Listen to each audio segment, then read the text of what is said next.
Hey boys and girls, it's Mrs. Ryan. In this next lesson, when we're learning about cave art, specifically at the Lascaux Caves in France, I'm going to show you two different ways of how to make your cave drawing or painting.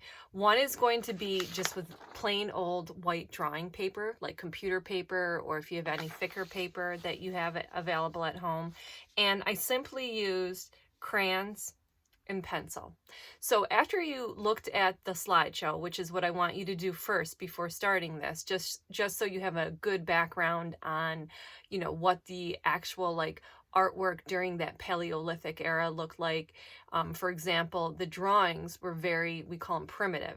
They're early drawings that were done in a very simple way.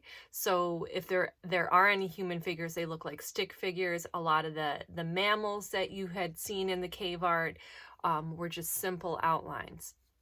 So once you choose what type of cave scene you want to make, and I just did a hunting scene of a deer, you're going to sketch it out, and instead of just keeping it like on a plain white piece of paper, we're going to kind of rough it up and make it look like it's actually possibly made from that Paleolithic era. So with this, and I'm going to put my computer underneath here to give it a hard surface. You are going to take your paper, and after you've sketched out your hunting scene or your animal scene, so I'm going to kind of rough it up a little. So I'm just going to take some crayon, and you can easily just do this with pencil too. And what I'm doing is like a kind of like a crayon rubbing all around my paper. Okay. This is a good option, especially if you don't have paint available at home. You can just kind of rough it up like this. You can also take the edges and tear them so it looks more natural. So I'm just taking my paper, and computer paper really tears easily. And that way it's going to look like it's been around for some time. Okay, so this is like the most simple way, using crayons, pencils, and that's it for my cave art. Okay, you can also take your pencil, and if you want to do any shading, so it looks like there's some staining, which was very common in a lot of the drawings. They had like these shadows and stains. You can also do that as well. So I could add some variation in my scene. All right, so with the next option, and I'm thinking some of you might have this available in your house, some brown paper. This is from an old shopping bag, and what I did was I just cut it up.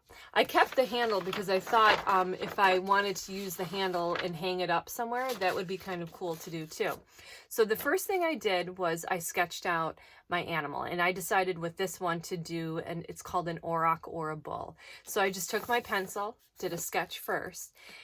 If you do have paint available to you, watercolor paint's great for staining. You can use like those oranges and browns to make it look like the walls of the cave. But if you don't have that, you can also use markers.